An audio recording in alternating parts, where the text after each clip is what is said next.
Welcome back to the channel and welcome back to another edition of the Spurs Chat podcast, where in this edition we'll be talking about Tottenham's game against Manchester United. Of course, Spurs 2, Manchester United 2. After a poor first half defensively, Spurs were 2-0 down. Sancho and Rashford getting the goals. Boos at half-time from the angry and frustrated Tottenham Hotspur fans. Of course, the fans were also singing Levy out. The comeback was then on. Goals from Pedro Porro and Heung-min Son. Spurs are now 5th in the Premier League table. We are back in a Europa League spot. Now, I have 4 very special guests this evening to talk about tonight's game. With us for the very first time, actor TJ Ramini. TJ, how are you? I'm okay, but we'll get into that. It's lovely to be on the show. Very happy to be on the show. Thank you for having me. Lovely to have you here. And of course, we've got actor Darren Hart back with us. Darren, how are you? I'm good, gentlemen. I'm good. Good to be back. Good to be back. Good to be back. Now, a guy that I've spent this evening with, he is just meters away from me. Actor Ricky Norwood is back with us. Ricky, how are you and happy birthday? Thank you, my friend. It's crazy to be on while being in the stadium. I don't know how you do this, Chris, but I've got to say a big thank you to Chris and Mr. Hart. I know you've had something to do with this, but I was in the program today. I had a little a birthday dedication and my picture in the program, which I'm overwhelmed with. Plus, we got a point, so I'm a happy boy tonight. Happy boy. And we've also got channel regular Craig Dearman back with us. Craig, how are you? I'm all right, Chris, after that second half. Anyway, I thought it was going to be another miserable one, actually, after the first half. But happy birthday to Mr. Norwood. Looking sharp as always. Very sharp, sir. Happy birthday. So, yeah, let's get into this. Well, he's had a lot of fans come up to him this evening. TJ, let's start the show with you. Give me your thoughts on the game. Tottenham Hotspur 2, Manchester United 2. You sent me a couple of WhatsApp messages throughout that game. But Spurs, of course, turned it around. We got a point. We showed real fight in that second half. Yeah, we did. I mean, listen, am I happy with the points? No. Am I happy not to have lost another game? Yes. My overall takeaway from the game, and I don't want to start on a negative point, especially, it's my first time on your show, and I don't want to be, over here moaning. But in all honesty, I don't think anyone would say this is a great United team. Like even my Manchester United friends would never, stand and profess their adoration or admiration for this current outfit.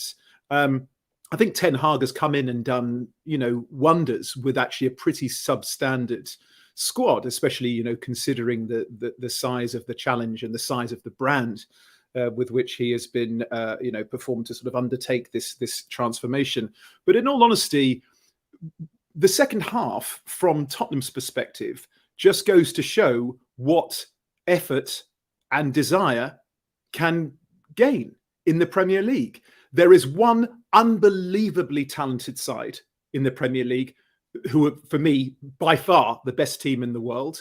There's another team which had a very good season this season. Wheels fell off, but they've had a very good season. And then there's kind of maybe 4 or 5 other pretty good teams, and we're one of them. Are we that much worse than Manchester United? No, we're not.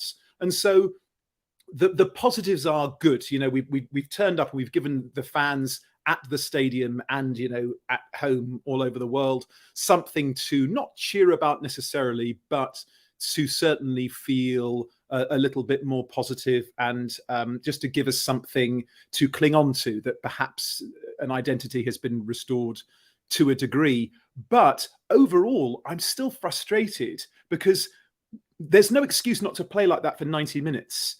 And if we've not been trained to play for 90 minutes at a high tempo, then that's a real issue. So in answer to your first question, Chris, and sorry to harp on, chaps, I'm happy that we didn't lose. I'm not happy with the points, but I am enthused by the idea, and hopefully the manager, the training staff, and the players, the main takeaway from this will be, if you try your hardest for 90 minutes, you will win games at this level. TJ, was it enough reaction tonight for you, particularly after that defeat at Newcastle? No. I don't think anybody would say that.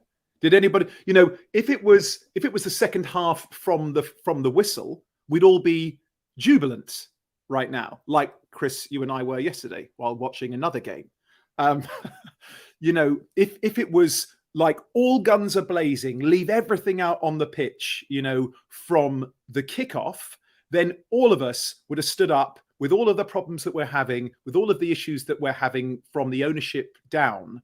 We would have stood up and gone, thank you, boys, for coming out and showing us that you give a damn and for giving it absolutely everything. And then no one's going to even talk about your ability. I don't believe that there are any bad football. Well, there are a couple who aren't of the level, but none of them are bad footballers. If you come and give it 100%, you're young, fit, strong, you'll get a result. I can't remember, there was a manager back in the day, I think it was like in the 50s or the 60s. I think he managed like Sheffield United or something.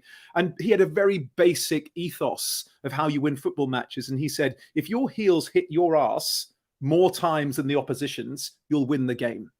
And it's about tenacity and effort. So that surmises my feelings to today's contest. Darren, let's come to you. Let's get your thoughts on tonight's game. You know what? It was an interesting one. And just to let you know, Chris, when you step out of that stadium, it is bitter out here. The rain is horrible. Just letting you know, mate. Just letting you know. For me, it was a tricky one because obviously we all wanted a reaction and we wanted to see our beloved Spurs show us something. And we saw it in fits and starts. It wasn't there all the time. And Ryan Mason is not going to reinvent the wheel. And we know he did little bits to try and change the setup of how things work on a match day. And those little things may have helped confidence. But we start the same. We started in a way that was just confused. And again, the confidence wasn't there. And again, they tried to press, then they fall off it. And it's one of those things where the season, TJ made some really good points there about how there are only one team that is literally blasting away when you talk about quality and levels of play, and that's Man City. But even they have moments where they fall off. And I think what I've realised with our team and our squad and what's going on right now in our club is there's a lot of mess that can't be cleaned up quickly. And after that Newcastle result, we weren't going to get much more than we got today. We got a half. We got 45 minutes. And we'll take that. We'll take 45 minutes of effort and passion and desire. Maybe we'll get 70 in the next game. Maybe we'll get 80 in the one after that. But right now, I'm taking the small wins over the big wins because this team needs a lot of work. And right now, if we give too much thumbs up and too much support to a 2-2 draw in a game where if we play at our best, Man United were there to be beaten, then we're not really giving us a true assessment of where our club's at right now. So you know what? Little strides, small wins. Second half was a lot better. And all I can do is look at the little wins. And that's a little win for me. I'll tell you what, Darren, that point tonight can be absolutely vital as well to the Premier League table because, of course, we've gone up to 5th. 2-1 down, we were sitting in 7th in a Europa Conference League spot. Absolutely. And I think it's going to be down to the players. Again, I think putting the onus and the impotence on them to go, now look at the table. Again, where do you want to be? It's down to you. There are points available. There are points to be won. In the first half, we didn't care about that game. We didn't care about the table. We didn't care about the points. And in the second half, again, we were back to second half FC again. And that's one step forward. I'm still waiting for this 90-minute Spurs that is in us. And when it arrives, I'll be very happy about it. But right now, we take the 45. We take the lift up in the table. And I think from a boardroom perspective, that's a scary thing because there was a lot of protests today and fans did what they needed to do today. And I respect them for what they had to do. And I think what happened today in the league is what the board need. The board need us to be in Europe because they need that for us to be able to buy players, for the right investments to come in. So we've got to take the small win. Again, it's a small win. We're not Champions League worthy this season. I wouldn't want to say this squad looks like it's anywhere near it. But if it's in Europe and that allows the right manager still to want to come and the right players to want to still come, then I'll take that as a win. Again, small wins, Chris. I'm on small wins. Yeah, I agree. Ricky, let's come to you. Roy Price writes here, very good second half by us, and the players did try hard. Have a pint for your birthday, Ricky. Chris, you owe Ricky this £10. Happy birthday, buddy. Rick, give me your thoughts on tonight's match. Oh, mate, do you know what? It was crazy. First and foremost, it was fantastic to be here, you know, in and around my birthday as well, you know, so it was fantastic. And I don't care how dark and how terrible it is at Spurs, coming around that corner after the train and walking up to see the stadium always makes me smile, walking in, seeing Tottenham everywhere, always makes me smile. I've been saying to Chris and his dad tonight that, like, I'm just buzzing being here. And then, you know, that feeling when you see the pitch, it just gives me something. I don't know what it is. And it happened as well. I can't remember when, but it was against Aston Villa here, and we was having a terrible time of it then. And I just remember sitting it was under Nuno. And I remember sitting here speaking to Chris again and just going, oh, you know what? I know we're having a terrible time, but it just gives me that buzz. So I definitely had that about me today, all right? But on the game and being here and watching it, there's a couple of things that I noticed. One, the amount of people that do not communicate with each other, and the only one that I spotted communicating with the team. The only one that I spotted communicating with the team was Ollie Skip, right? Dier, he threw his arms about a couple of times. The only one that was clapping, shouting, you know, trying to bring them together, trying to organise either the defence or trying to organise something going forward was Ollie Skip tonight. And I think that's why he's in that player consortium or whatever the case may be. So there was definitely a lack of communication. In that first half, especially after the first goal, the body language, right? And watching it from the stand where you can pinpoint your own focus. You're not kind of restricted to what the cameras are showing you. Seeing that body language tonight, I thought, oh, we're in for another 4 or 5 or 6 here.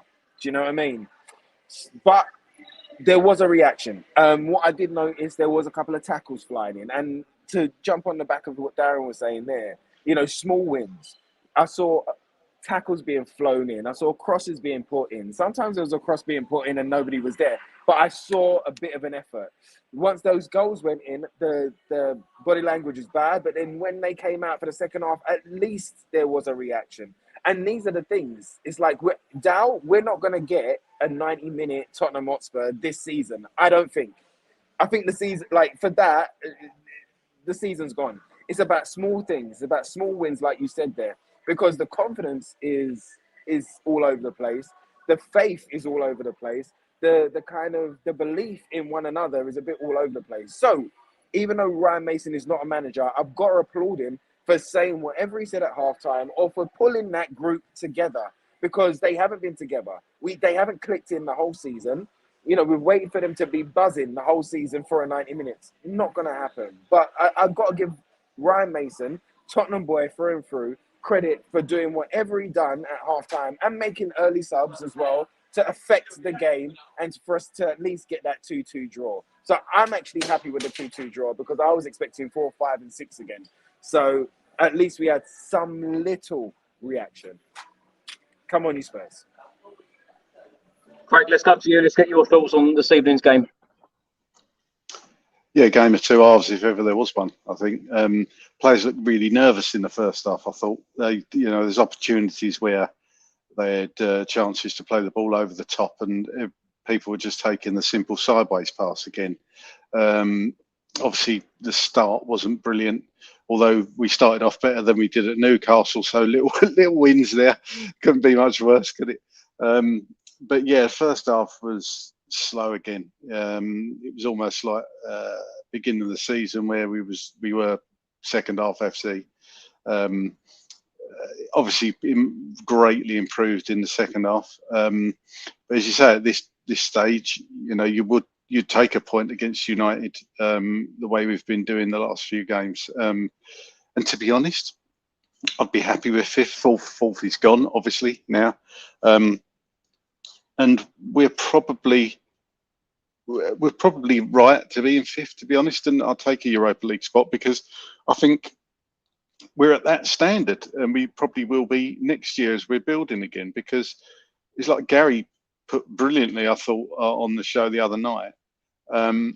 You get a Champions League spot, and it is exactly like going to Westfield with no money in your pocket. What is the point? We're not gonna win it with this current squad. A lot of work to be done, but I do think if we get in Europa League, we could give it a damn good shot, to be honest. And you have to be realistic. That is our level at the moment. That's where we are. As TJ said, I think it's not the best United side we've ever come up against. I don't think they're everything everybody makes them out to be. I think they've got mistakes in them. I have to say, I thought Ericsson was pretty good again tonight, and it just goes to show what we missed out on. As you know, we said on this channel many times, in that first half, they commentated on the telly, they were dead right.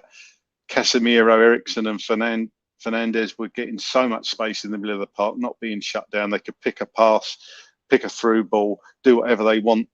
Look at plenty of time to look up, and then in the second half we pressed and we changed and we got back into the game. So overall, like I say, game of two halves, and a great comeback in the end. Now let's have a look at the match stats. Spurs had 40% possession to Manchester United's 60. We had 18 shots to Manchester United 17. We had 7 on target to Manchester United 8. Corners, Spurs 6, Manchester United 8, and fouls, Spurs 8, Manchester United 7. Let's talk about the starting 11, because Ryan Mason did make a couple of changes. Forster in goal, the back three of Romero, Dier and Lenglet. The wing backs, Pedro Porro and Ivan Perisic. In the centre of midfield, Højbjerg and Skip.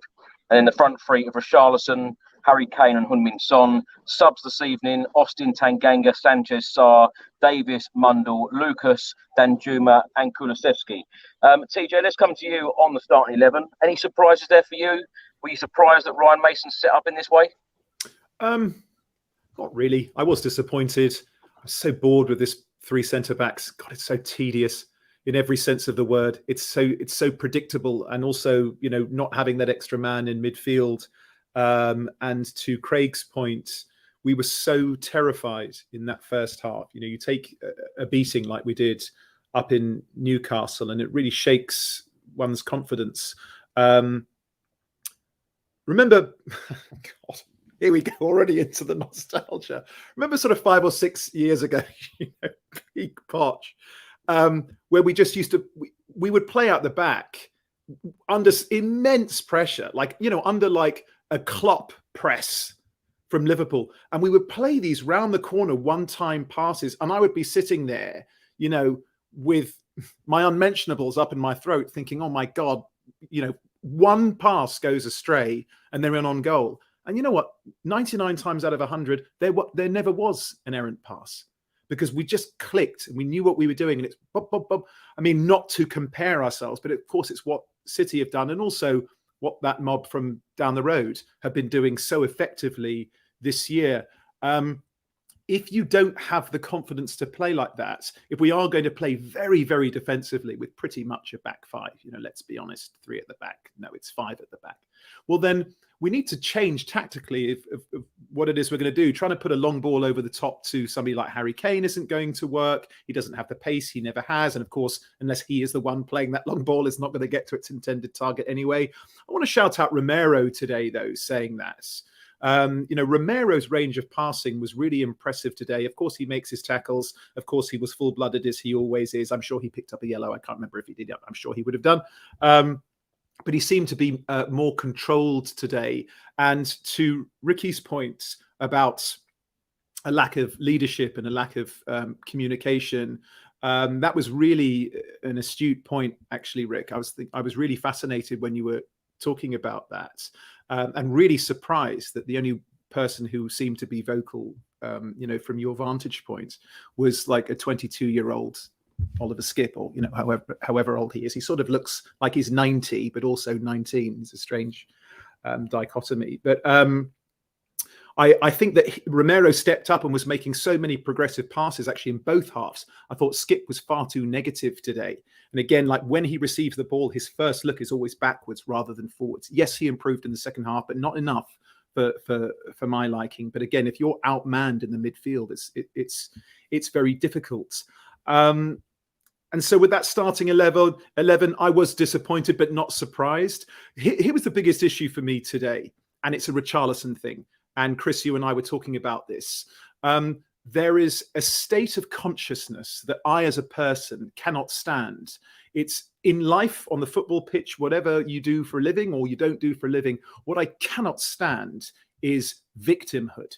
I cannot stand it. There's so much of that as well in present society, because of a lot of social media. Oh, I'm a victim, I'm a victim, I'm a victim. Feel sorry for me. And it really gets my goat. Richarlison came on today with the attitude of a petulant child who'd had his rattle taken away 3 seconds before he ran out onto the pitch, flopping it around. You know, if somebody was pressuring it, if you're playing with your back to goal, the defender's job is he's going to try to use his physicality and nick the ball off you. That's the game. And he's flopping around and waving his hands in the air and waving his hands at the referee. None of those were fouls. And of course, he didn't get any of them called as fouls. And then he just goes like that and throws his hands in the air. That's not why we paid £60 million for you, mate. We paid £60 million for you to roll that defender, get through on goal and shoot. And so he bothered me enormously today. I do think there's a great player in there. He's not going to light it up for Brazil and then be, you know, absolute turd for Tottenham. He's an excellent player. But that attitude is the difference between winning and losing. And it sets a precedent as well for other players. When he went off, not only is he replaced by somebody who doesn't have a victim's attitude, but also that negativity is lifted off the shoulders of everybody else. Because if you are wearing the number 9 shirt for Tottenham Hotspur and you are tasked with scoring goals and you are running around like a mulish child at the park whose mum has said, no, you can't have a toffee apple today, you bring down the levels of everybody around you. So he was an enormous, enormous issue just with his attitude today. And we cannot allow, if that's going to remain, you can go. You can go. You know, I don't care how much you cost. I don't care how good you are. Unless you can turn your attitude around and build people up rather than bring them down, bye-bye. Darren, let's come to you on the starting 11. Of course, Fraser forced to come in for the injured Hugo Lloris. Langley was back in the team. Richarlison was in the starting 11. Any surprises on the way that Ryan Mason set up this evening? No. I thought that's what he was going to go to. My only concern was I would have preferred him to have played Davis to start rather than Perisic. That was just my take on it. You know why I love these pods is when we have what we've just had there, TJ's opinion on Richarlison, because I'm going to throw a different angle at it and I'm just going to see what people feel on it. Richarlison to me in the first half gave us something that we've really lacked in a long time at Spurs. And it's something that I was watching quite closely with Richarlison. He's not scored. He comes on the pitch and he wants to play. He fights. He has to fight himself into a match. He's got a weird mentality about it. He had it at Everton. He has to ride himself up to get into a game. He likes a physical battle. He likes to be kicked. He likes the roughness of the game. But what Richarlison gave us today was an outball all the time. He was always the outball. If he wanted to go long, he held it and he got the fouls, or he was busy. They didn't want him. Wan-Bissaka didn't want to play against him today. And Lindelof didn't want to play against him. He spun him a number of times. And that was an interesting thing for me because Richarlison is a great outball. I think what we as Spurs fans have got to also look at is we don't play in a way that accommodates the style that Richarlison plays at. When we talk about overlapping, if he was central and he had the players running around him, if he had a on-point son, he would be phenomenal. Because there were moments when he whipped in crosses, when he broke free, and Pedro Porro, for me, in the first half, had an absolute shocker, defensively and offensively. And I think when other elements of the game isn't working, you really pinpoint Richarlison because you see his flailing arms. But that is part of his game. That is also part of the new footballing culture. Players respond and react in that way. I think that with Richarlison, when he gets his goals, I don't want to see him leave. That's one point. I don't want to see him leave. And I feel that with the uncertainty around Kane, if Kane was to be the one that is sold for financial reasons, because Enid's got to work out how to balance the books, I think with Richarlison as a figurehead of our front line, I think there's a lot more that can come out of it than we lose out of it. And I think there's a lot of positives in his game still. I'm not unhappy with what he was doing on the pitch in that first half. He was one of the small wins again. He was one of my small wins of the first half, with him trying to make things happen, making the defenders work, making them have a horrible first half because he was trying, when I didn't see any of that from Son or Kane in that first half. So yeah, that was my element. In terms of the 11, all I thought was I wanted Davis to start. I would have liked Danjuma to get more minutes today, which I still feel for the guy. I do go, boy, I don't see him wanting to stay at Spurs at the end of this loan. I do feel for him. And I think Longley had he had good moments today. Again, small wins going with that. But yeah, Richarlison, just a different take on him. That's what I was going to come on to. Let's come to you, Rick, on the whole Danjuma situation. Of course, he's come in the January transfer window. He's had very, very limited game time in the Premier League. He scored a couple of weeks ago against Bournemouth here at Tottenham Hotspur Stadium. What more does the guy need to do to get a start? I really don't know, mate. I really don't know. Ali Gold came out with a great point a couple of weeks ago. Maybe it was a week ago. There's so much drama in Tottenham that you just end up losing your weeks. But he came up with a great kind of point that he has a bundle of energy about him, and he has a positivity about him. He has a hunger and a want to do well for Tottenham, and you've got to kind of hone that. You've got to kind of encourage it. You've got to, you know, kind of infuse it with some energy as well to kind of try and let that spread throughout the side, because there's not a lot of that going on within the first 11.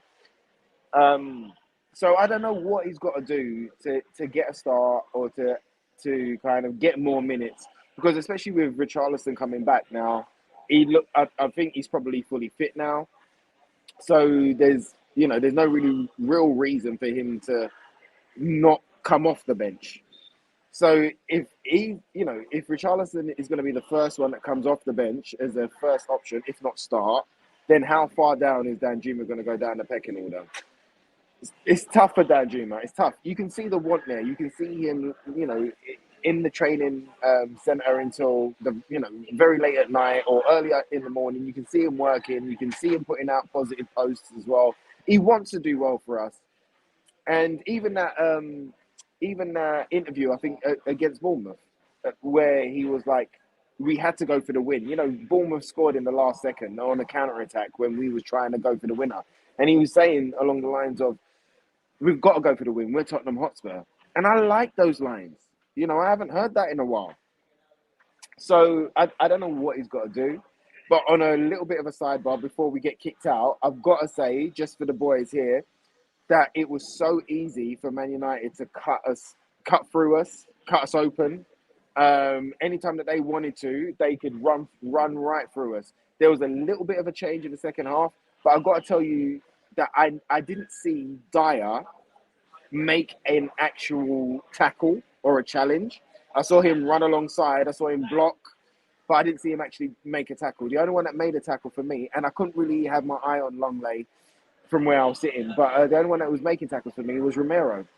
And there's a lot of problems in this squad. There's a lot of things that need to be healed. There's a lot of things that need to be fixed. And it's not going to be fixed in 2 training sessions under Ryan Mason as yet. At least Ryan recognises the problems, because he knew what to say in that second half to get some type of reaction. Right, Chris, we're about to get kicked out. I'm just letting you know. The security's hovering. I'm just letting you know, bruv. I'm going to go and walk to the car. Ricky, I know you've got to go home on the train, so thank you so much for coming on for this short period, and it's been a pleasure having you with me tonight. It's been great, so thank you so much, and we will see you again soon. Listen, always an honour and a pleasure. Thank you for having me, and thank you for, for being great company tonight. You and your dad. Thank you for being nice great to see you, company Ricky. Happy tonight. birthday, mate. Nice to see you. Thank you, TJ. Cheers, Rick. Love Craig. Love Dow. Have a good nice one. Teach. Take it easy, guys. Craig, I'm going to leave the show in your very capable hands, and I will be back very, very soon. Okie dokie. Okie dokie. No pressure. TJ. No pressure. Yeah, no pressure. God, I can feel the pressure. I'll just give my opinion on this first, and TJ, if you let me know what you think. I've got a feeling Ryan Mason would rather play 4 at the back. I'm not convinced that he was ever sold on this 3 at the back, and I agree about it. I'm kind of sick of seeing it. But I think personally that we haven't got the personnel at the moment to play a proper back 4, because for me, the best back 4, you could say Dier, or you could say Romero and another, whether it be Dier or Lenglet, right? But in my opinion, you've got to have Ben Davies if he's fit, and Emerson Royal.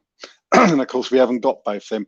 And we've seen, I thought Porro, I agree. I think it was you, Darren, was saying, I thought he was dreadful in that first half. He was found out really for the first goal again. I thought was certainly a portion to blame there.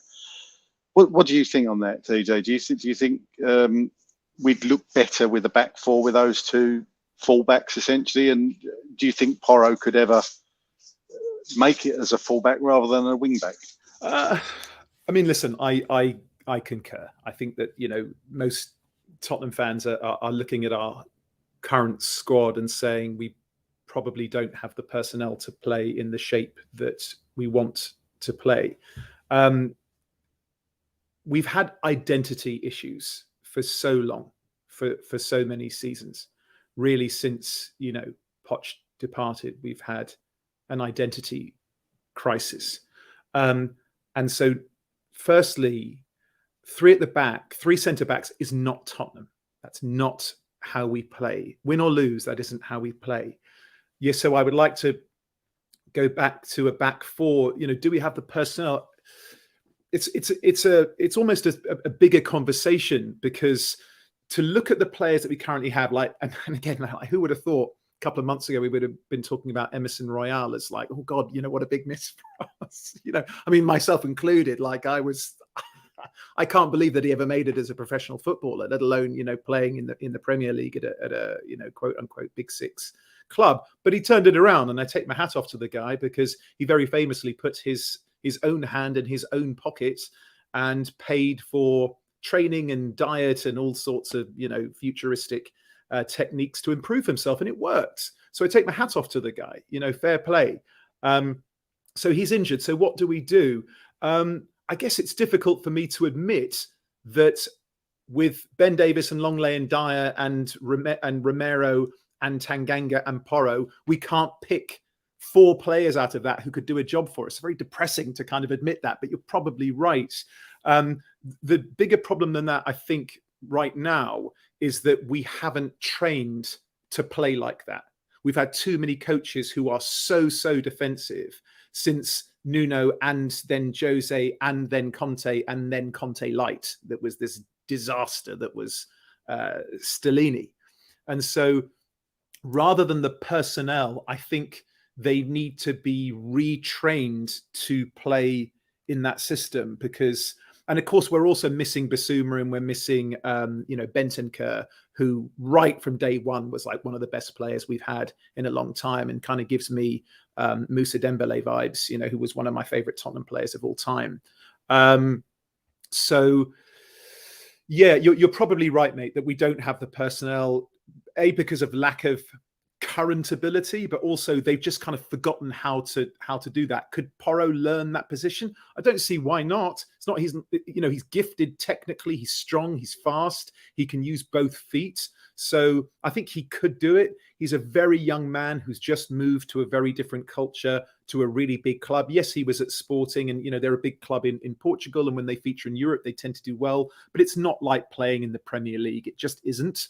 And so I think he'll come good if given time. But I would love to see just a more positive setup, because, of course, we all know where our jewels lie, and our jewels lie at the other end of the pitch. So working out some sort of system to provide them with a bit more possession, I think would benefit us tremendously. So do you think 4-2-3-1 would be the formation that Mason would want to play if he had if he had a bit more time? Yes, I think it would be an enormous risk to try that now. And it probably, I mean, listen, he could risk it. I don't think there are many people out there saying he's going to get the job full time. So I think he could risk it. And with 5 games to go, are we still 6 off top 4? Why not?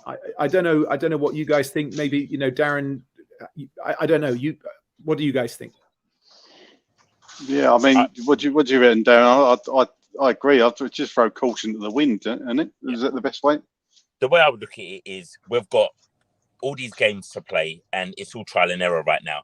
And like we said there, Ryan Mason is not going to get the job long term. Let's just be really honest. He knows that. So for me, if I was Ryan Mason, I would go, let me throw all the things that I would want, because I'm going to come from a fan perspective. I love the side. I love the team. I want to see that. The 4-2-3-1 is the Tottenham formation that we'd all love to see back in the stadium and being worked. And like you say, the personnel is a problem. You look at Pedro Porro, and as Craig, we both kind of looked at it today, he was a mess at times. Positionally, he was all out of sorts at the back, and just he doesn't close the ball down well enough at the back. And then, as TJ quite rightly said, we're saying we want Emerson Royale back. It's crazy that the words are coming out of our mouth, but that's where we're at. So if I was Mason, I would go, let's play that formation. For the next game, I would absolutely give it a go. I understood the caution today against Man United. I understood him going, I'm a bit scared. I don't know whether to do this. I'm only going to make a few changes. I've made one big change. I've gone back to the old formation. That's one big change. Now I'm going to see how this plays out. We got a 2-2 draw. Passion came in. Now throw caution to the wind. What is the worst thing that could happen? The worst thing happened last week. I don't see us having anything worse than that right now. So I would say go for it. I'd absolutely give Skip, give Pape Sarr, give people like that minutes, see what they can do.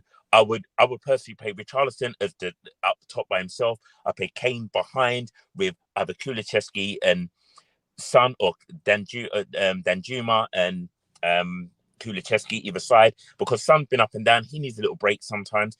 I would literally go, let's test it all out. Let's go for it, because what have I got to lose? Nothing. End of the season, I'm going to be back training the youngsters. So let me have some fun and let's go out in a blaze of glory. That's what I'll do. What do you guys think happened to Tanganga? Remember when he started? Was it under Jose, or was it under Nuno? He had those couple of games. I remember he had that game against City. Well, he was just unbelievable, right? Just as an old-fashioned right back. Like, what happened to him? I was going to jump on that. Sorry to jump in, Craig. With Tanganga, he was my other option as right back. I think with Tanganga, the last time we saw him there to memory was the Crystal Palace game, where Zaha got in his head and he was all over the shop and he got sent off. And I was like, okay, that's where there's elements that we have concerns about him in there. However, you're absolutely right, TJ. Why not now? I know not today, because that would have been a big question. But there's games that we've got playing next. Give him a go. Play him at right back. Because what have we got to lose?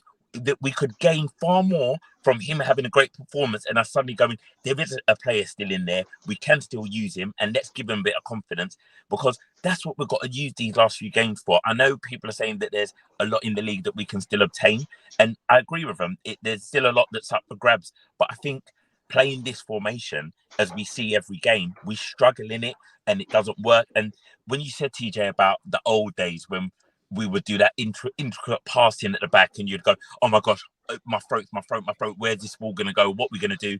Now you look at it and nobody wants the ball. Nobody wants to receive it. At one point in the first half, everyone was camped in our half and Skip got the ball and just smashed it as far as he could, and no one was looking for a pass. No one was showing for it. And it's sad when you watch players play like that, because you go, confidence is gone. You're not trusting your ability, but also the system. Because Kane, Son, they were literally living as wing backs at one point. I was like, why are we doing this? Because you're not trusting that Pedro's got it. You're not trusting that Perisic has got it. And that's where the concerns for me are happening, that no one's trusting each other and no one believes in each other to go, I believe I can pass you the ball and you're going to turn on the sixpence. I believe you want the ball. No one was showing for it. And it's sad when you see that lack of confidence and ability, because the players we have in our squad are not as technically gifted, especially at the back, as what we had before when we were blessed with Walker, Rose, Alderweireld, and like Jan. We were blessed with technically gifted players at the back who take a touch, but also they had an outball always in Dembele. He was always the outball. He always wanted it. And yeah, we don't have that anymore. No, that's right. And you know what he's proved to me? What a big miss Bentancur is. It's just huge, isn't it? Huge miss. I mean, he's a totally different player to anybody else that we've got in there. And obviously, we haven't seen the best of Bissouma either this season. I was quite excited when we signed him. I thought, that's showing real intent, but for whatever reason, he's obviously had a bad injury as well, which doesn't help. But for me, what this current squad comes down to, and I thought it was TJ hinted on it earlier. This squad is made up. The makeup of this squad is kind of 4-5 managers worth of players. It's like a mishmash, isn't it? And not one of those managers since Poch really has had a chance to rebuild the squad in their own image. Now, the last 3 managers, as we've said many times, have been pragmatic. They've been boring, a lot of people would say, and I'd probably agree with that, but I was quite excited when Jose came in. I thought, okay, I don't like his style of football, but he's a serial winner. Didn't feel much about Nuno, to be fair, but I felt a bit excited about, I was very excited about Conte again. Never really liked his style of football, but I thought if anybody can get us over the line, it's going to be him. And as we all know, we haven't had the same manager for a whole season since, I think, it's 2018 or 19. It's crazy when you say it like that. So, look, we've got loads of problems with this team and squad, but all we've got to do is just think next season we'll have a director of football in place, we'll have a manager in place. Hopefully we'll keep hold of Harry. I still don't believe he's going to go, and I know I'm going off on a tangent here, but I still don't believe he's going to go. Again, what wound me up and winds me up constantly, and I know Darren's been on here, we've discussed this before, the media, BT Sport were doing it tonight, constantly trying to sell Harry Kane. They don't do it with anybody else. It's always Harry Kane. It really winds me up. So just to jump in on that as well, Craig, about the media, isn't it extraordinary that Tottenham still dominate the footballing headlines? Look at Chelsea, dude. Look at Chelsea. This is by far the most successful London club in the history of English football, is Chelsea. That's nothing. I don't want, maybe Tottenham fans going to go, how dare you say it? This is just numbers, guys. Just facts, right? Easily the most successful London team that there is.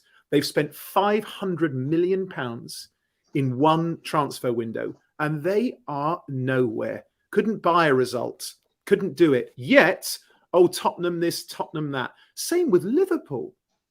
Aren't they the most successful British club in the history of European football? Right? It's Liverpool Football Club. Absolutely they drew yesterday, right? They didn't win. No, they did win. They won 2-1. Oh, they did win in the end. Yeah, okay, good. They won in the end. But still, we're still ahead of them in the table. They've had an absolute shocker, but Tottenham still dominates the headlines. Sorry to jump in on top of you there, mate. But, as far as media goes, there is no question that Tottenham will always be the most maligned club. And actually, that's been proven. We are the most maligned club. Like, again, with social media exercises and various polls that have been drafted on social media, Tottenham Hotspur receives more negative comments than any other club in the world, let alone in England. So there is a special place for that. We won't get into the Harry thing unless you guys want to. It's your show. But I even when we were talking about having pragmatic managers, which means defensive, yes, we have enormous defensive frailty, but that is personnel. The fact that I'm sure he's a nice boy, right? And it's hard to talk about these guys. They are human beings, and I always try to be conscious of that. But, life is competitive. All of our jobs, if we go to work and we don't perform, you are replaced with somebody else. That's just life. And so to look at somebody, Eric Dier was the third string centre-back 9 years ago, and he's almost the first on the call sheet for every Tottenham game. That is absolutely unacceptable. Thinking about the larger problems that we have at Tottenham Hotspur, I touched a little bit on identity earlier. I'm sure that, I know that these topics have been discussed before on this show and, in other shows and on social media and what have you. For me, the biggest problem that we have is that we allow substandard players to remain not only at the club, but starting. So again, if you look at that horror show from last week, remember when we lost I think it was 5-1 to Newcastle in 2016? Is that right, Darren? Shaking, yeah, you're nodding your head. Yeah. It was obviously after we'd lost the title to Leicester, and we were very despondent, and we went up there and we got a drubbing, 5-1. 5 of those Tottenham players are still at the club. None are at Newcastle. 0 who played in that game are at Newcastle. 5 of them are still at Tottenham, and 4 of them are regular starters. That is an enormous issue, and that, of course, falls on the shoulders very much of our owners and our recruiters and the people in the offices, not the guys down on the pitch. Yeah, I agree with that. And what I think it is with Tottenham, and in a way, this is just my opinion, but I think we've created such a wonderful area for people to train in. You know, it's very comfortable. They've got a 5-star hotel on site. They've got everything they could possibly wish for. One of the best stadiums in the world. I just think players come to our club. This is how it seems to me, and they're just comfortable. They think, "Oh, this is all right here. This is absolutely fantastic. I'll pick up my wage. I'll do my job. I'll go through the motions." And it's incredibly difficult to get these players out because they don't have to go if they don't want to. The club could turn around and say to them, "Right, we're putting you up for transfer," and the player turned around and say, "Well, I don't really want to leave. I don't really want to leave. You can't make me leave. I've got a contract. I'll stay and I'll be here as long as I want to be." You know, and I just don't. I think you're right. I think we could all name 7 or 8 players that have probably been here too long and have not outstayed their welcome. I have a standing dinner here with one of my best friends, another Tottenham guy. He lives in LA. We have a standing dinner. If we're both in town, we have dinner with each other every Wednesday. We draw up a list of all the players. There's 12 on that list. I mean, one of them is Mora, who's leaving anyway, but there's 12 players on that list who have to go. 12 players. That's unacceptable, and that's leadership. That's leadership. Again, any managing director or CEO in any other company on earth, that many mistakes, that pattern of repeat negligence, of course, is given a golden handshake. You know, these uber wealthy people that run the world, they're never kind of sent packing, you know, and they're sort of walking out of there with a Tesco's bag or whatever. You know, they are given a golden handshake, several £100 million, and off they go. But marching orders are in order because the structure of the club is broken. And that's unacceptable. We're a football club, not an entertainment and real estate club.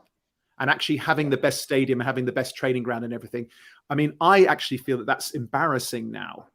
You know that kid who turns up to play football and has got the best boots and the bag and the rucksack and the best tracksuit and the hat and, and then, goes and runs around and couldn't find his own arse with both hands.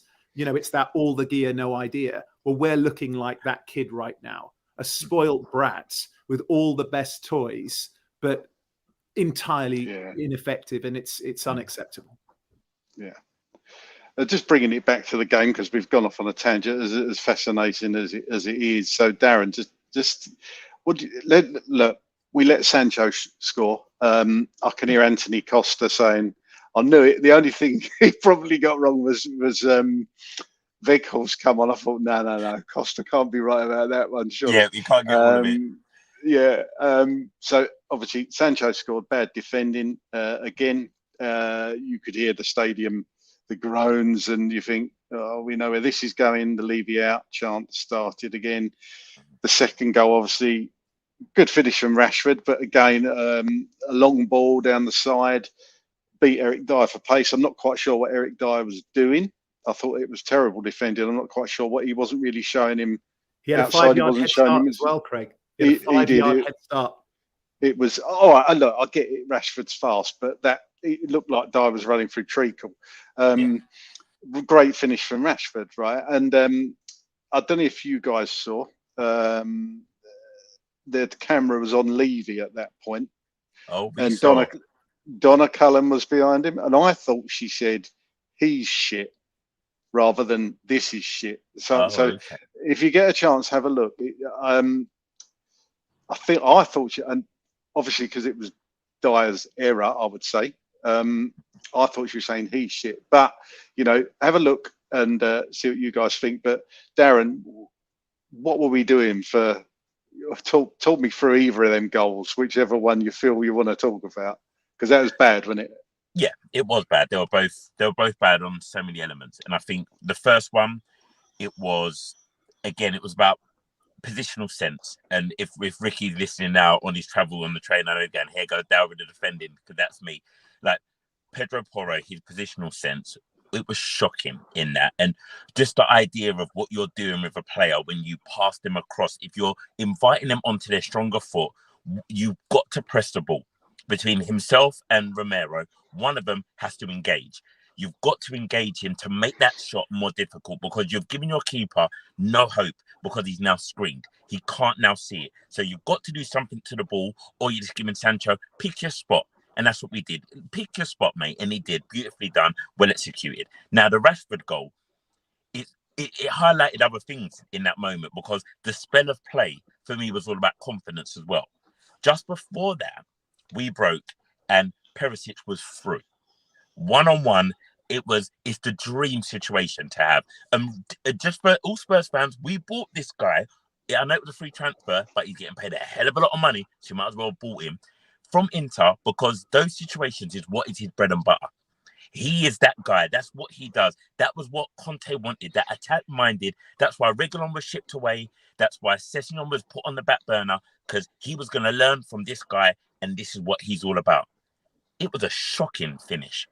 He had the whole goal to aim at, and he hits it straight at the game. And you go, oh. And also, if you watch the energy of our players in that moment, everyone did that. Oh. He slides to try and win it at the corner flag. He also had the time and space to shift left onto right and just pass it into the corner. He had actually the quite an world. easy skill that you can go left onto right, open up your body and just pass it into the corner. Sorry to interrupt, Dee, but you're absolutely right, man. Great analogy. It was there. He had all the options. He had everything at his disposal. And he's meant to be the one he's more equipped and more adept at dealing with that situation. And he did it badly. The whole energy of the team went down. He never looked confident, though, did he? His body language was all wrong. You know, when I can't remember the last defender that he beat to be through on goal. I think it was Lindelof. When he'd beaten him, he almost looked like, oh God, I can't believe it. I can't believe that I'm through on goal. He didn't expect to beat the last defender. And then when he was through on goal, he never looked confident about finishing that move. And so you're right, he just had a very tame left-footed effort right at and that energy transferred to them breaking down the other end. And as we quite rightly said, again, defending Eric Dier, you know Marshall's right, you know Rashford, you play against him internationally, you know what his feet are like, you know the ability. You give yourself two options. You either show him, if you're showing him onto his left, again, you press the ball. You can't give him that much space. Or you invite him on the other side. You want to try and twist him. You've got to make a choice. And what Eric Dier never does is not quick enough, Darren. He's just not quick enough. And that's the thing. You know what I mean? Even if he knew that, which he probably let's say he does know that, because you should know that, right, at this level, because everything you're saying is absolute gospel. You cannot give him enough space. Definitely show him left. Definitely, because you'd rather him on his left than his... Not that his left's not mustard, it is, but it's not like his right. And again, if it's on his right, you can just open up his body and pass it into the corner easily, right? We could probably do that. But you definitely show him left. What Dier does have is mass. So lean on him. But he's so slow. He's so slow. He was never in a position to make that challenge, sadly. Yeah. And again, and before... Go on, Chris, Sorry, Darren. Just very quickly before I hand back over to the Oracle, there was a chance. Well, a couple in the first half. This is where we're up to, Chris. We went off on a bit of a tangent there, but talking about different bits and pieces. But Richarlison, I was surprised he went through. Didn't take a shot on. He tried to square it to Porro, and balls to pass up. And there was one in the first half. Harry Kane put a lovely ball right across the 6-yard area, and Porro was nowhere to be seen. And that's what Conte always wanted. That joined that attack. Because I was screaming, my poor dog was going mental. I was screaming, "Where is the support?" And the only person that made a positive run forward was Højbjerg. Sonny was already up there. The only person who made a positive run, and you know when I don't know if it's the same footage back home, but they pulled back to show Tottenham players running forward, and all of them, Skip, Porro, Perisic, and a couple of others were just kind of jogging, and they didn't even make it into the penalty area, let alone like near the 6-yard box. It was really, really disappointing. Yeah, absolutely. And we're up to the second goal, Chris, which we've just discussed. So I guess we're nearly at half time, and I think the boos rang out, didn't they? They did indeed. There were a lot of boos. But TJ, can I come back to you on the point about Eric Dier? Because there are there's lots of speculation at the moment about Eric Dier being given a new contract at Spurs when we don't even have a manager. What do you make of that decision? Because we heard from Antonio Conte in recent months about clubs signing Jed Spence and Arnold Danjuma. If Spurs are doing this without a manager there, Eric Dier, you know, in my opinion, and I think you have the same opinion from what I've heard so far, how on earth do we progress as a football club with Eric Dier still at the back? We don't. Very short answers. It's easy. And again, everybody knows that. Now, trying to find a silver lining on a particularly dark cloud is that unless there's some sort of, I mean, look, one of the things that, I mean, I'm sure people would accuse Levy of all sorts of things, myself included, but one of the things that I would never lay at his doorstep is that he doesn't know how to negotiate, right? He doesn't know how to build a successful business. He's a very successful businessman. He's just not the right person to run a football club, in my opinion. But so all I'm hoping with the Dier new contract, and like you said, who is spearheading this new contract unless we have a football manager, which we don't. I don't think Ryan Mason is, gunning to Levy's door and go, oh, make sure that you give me Eric Dier. No one has said that for about 7 or 8 years, and so my only hope with that is that we're going to give him a new, let's say a 2-year contract or something, just so we can sell him on for a half decent amount of money. Maybe somebody better informed can tell me about this, because I know that for us, Eric Dier has never counted as homegrown. That's correct, isn't it? He's always, is he Portuguese? Yeah, Darren nodding his head. Okay. Yeah. If we were to sell him on, would he count as homegrown? Because of course, English players are more expensive in England than quote unquote foreign players. Has he been at the club long enough?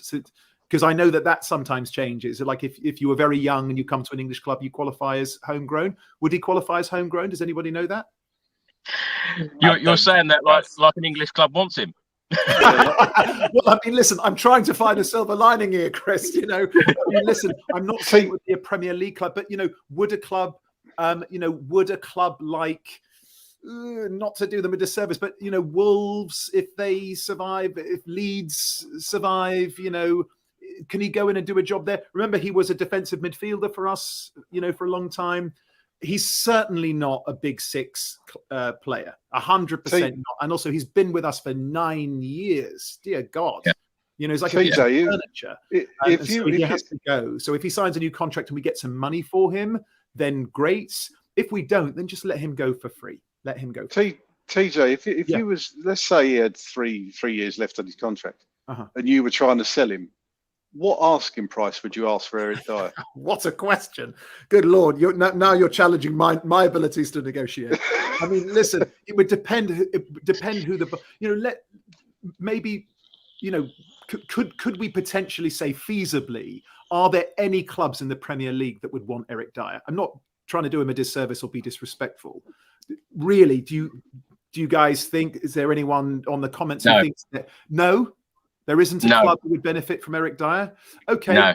Well then in that case, don't renew his contract and just let him go for nothing. Because if he's not going to be in the Premier League, what are you going to get for him? £2-3 million? And I know obviously £2-3 million is a lot of money to people like us, but to a football club it doesn't mean anything. So it would spare us embarrassment and also just prolonged negotiations with somebody that we don't really want at the club. If he was going to go to a Premier League club, I would try to get £5 or £6 million for him because he's English. If he's not English, then he's maybe £2 million all day long. But manager after manager, 35 mil. Yeah, but manager after manager plays him though, don't they? We don't have any options, mate. We don't have any options.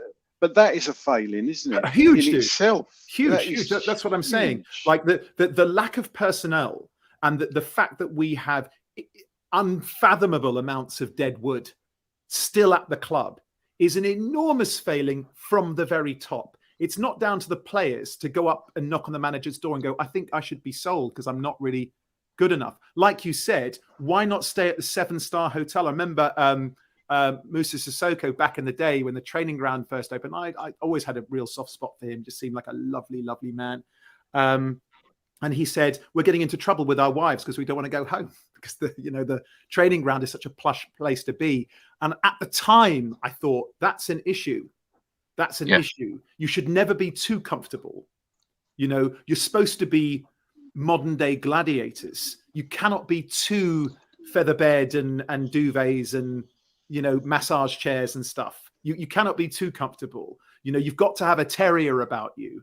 I remember back in the day, when United were a really good side, I'm going back a long way, of course, but they had that kind of never say dice, but they'd be 4-0 up somewhere and it would be the 93rd minute and the ball would go out for a throw in and you see Gary Neville like sprinting through the sleet to get that ball and throw it in because I want to score again. I want to put 5 past these guys. We've never had that. We've never had that. And that's what we need as a football club. It seems to be very different with the modern day footballer now, though, because, at St James's Park on Sunday, a number of the players were swapping shirts after a 6-1 defeat, which I just found absolutely shocking. Darren, before we talk about the second half, there were boos at halftime, as Craig rightly mentioned, at 2-0 down. A number of people protesting before the game, outside the stadium, about Daniel Levy and the way that the club is being run. How do you feel as a fan right now? And how do you feel about the Daniel Levy situation? Because a number of people who have probably sat on the fence and have probably thought, okay, it is what it is. I think a lot of people now are beyond frustrated. A lot of people are at breaking point. How do you feel about it? Me personally, I feel that Daniel Levy, the board, they have done a wonderful job of building a financially stable business that Spurs is now. And I'm grateful and thankful for that. If they were watching or listening, my message to them is now this. As a footballing side, as a fan of Tottenham, I need my football team back. I need to enjoy my football team and understand the vision of my football team. I understand your vision of a business model, but I don't see your footballing model. I don't get it. We don't understand it and we need it. And if you can't give it to us, because we've been asking for this all season, we've been saying, come and talk to us as fans. Tell us the vision. If you can't tell us now, leave. Put somebody else in charge who can. Take your steps away from it. Don't worry about the business side. You've done a great job there. Now let's find the football. I think TJ and Craig, you made great points about shopping in Westfield with no money and that kid who turns up to football with the best boots and the best tracksuit but can't play at all. All of this is now left on the shoulders of us fans because we carry that. We can't say, look at us, we've got Beyonce's concert. Well done, we've got WizKid, NFL. We go, we ain't. It makes it worse for me exactly. In a way, Darren. I don't know if you feel the same. Yeah. I'm embarrassed. I'm embarrassed to have all of these material riches and not be able to produce. You never want to be the kid who's all the gear, no idea. It's embarrassing. Yeah. So I totally understand the frustrations of fans today who protested, fans who decided not to go to the game. What I'd say is the important thing about how our fan base has to think about this is everyone is at different phases of their journey. And I can't ask someone to be at my phase. I'm saying in a polite way, I would like the board to either remove themselves and put people in place that want to be there in terms of from a footballing perspective. People who want to see success on the pitch and are actively going to do something about it and are also going to communicate with the fans in a better way. Because I think the communication between us and them has been appalling. That's what I would like to see. Other people want to go out and pull things down and rage and scream and shout. If that's your methodology and that's your way of working, cool. But you can't ask me to do the same, and I can't expect you to do the same. So I know a lot of people will be on here going, "Is that you saying you want Enoch out? I want you to say it."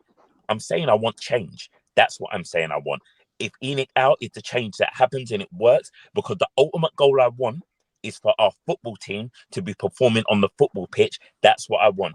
That's the be all and end all goal for me. I don't care what stadium we're playing in. I don't care what kit we're wearing. I want the boys to be on that pitch, giving us heart, passion, and pride, and playing in a system that is exciting for us, and we can celebrate being Spurs fans again. Because that's what I want. Is that answer enough for you, Chris?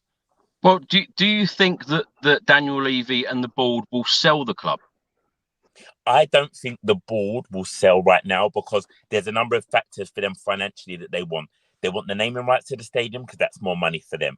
They're going to want the team to be performing in a better way, so it's a bigger marketing product for them. So I think we're in a catch-22 because the team's not performing on the pitch, so it's affecting their money. The value is going to drop, and they're going to want to sell it at its peak.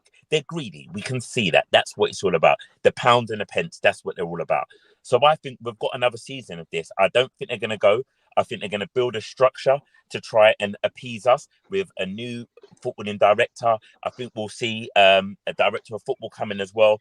And I don't know who this manager's going to be. I've already said that we're in a circus of managers right now, and it's going to be a disgustingly badly handled situation. And I feel that it's going to get worse before it gets better. And I don't think they're going to leave this season. I don't see it happening, because also there's not many people who are going to want to buy Spurs at the price that they're going to want to sell Spurs. It's like Eric Dier. Leaving the board will probably price him at about 45 million right now. That's the money they're going to be wanting for an Eric Dier. When we're talking about 5 mil, 15, 20 mil, they're talking 40, 45. He's at England international. He's this, he's that, he's that. I know it looks good on paper, but watch the highlight reel. It's shocking. That's the problem that we have, is us and them, we're too far apart. There's a comment on screen now. Spurs have a huge problem with having players we can't get rid of, and Daniel Levy wants to give Dier an extension and wants to sign Clement Langley. Connor writes here, Romero, man of the match this evening. Craig, for you, what do the board need to do? Sorry. Go on. Can I jump in on one thing? You made a great point about re-signing and signing players. I can't understand a logic of doing that when we have no manager. So I would like the board to understand, from a football perspective, you don't re-sign anybody. You don't sign anyone unless you're spoken to your new incoming manager. It makes no sense. Like, every transfer speculation I'm hearing, I don't want to listen to it, because until we have a manager, I don't want Longley signed. I don't want Dier to re-sign. I don't want Kane to have a contract talk. Nobody. The only contract they should be trying to do is our manager's contract. That's it. Yeah, I completely agree. And one thing that I find very sad at the moment is that the fans are singing more about Daniel Levy and about the board leaving or wanting them out than actually, rather than singing "Glory, Glory, Tottenham Hotspur," and that is a real concern for me. And this is exactly, the situation we're in. Craig, for you, what do the board need to do right now to try and get some of these fans back on side, if they can? They need to appoint a manager that's going to appease most of the fan base and stick with what Daniel Levy came out and said the philosophy of the club was, and how he wants us to, how he thinks we should play. Fast, free-flowing, attacking football. Our last 3 managers have not been that, and I've had enough of that. We're not going to get Poch. That's obviously gone now, and in my opinion, it's a mistake not to go and get him. But if we can't get him, we can't get him. The whole Poch thing is another talking point, and you could probably talk for hours about the rights and wrongs of going to Chelsea and what fans think of that. For me, Nagelsmann excites me. He would have been my second choice behind Poch. We know this kind of football Nagelsmann's going to play.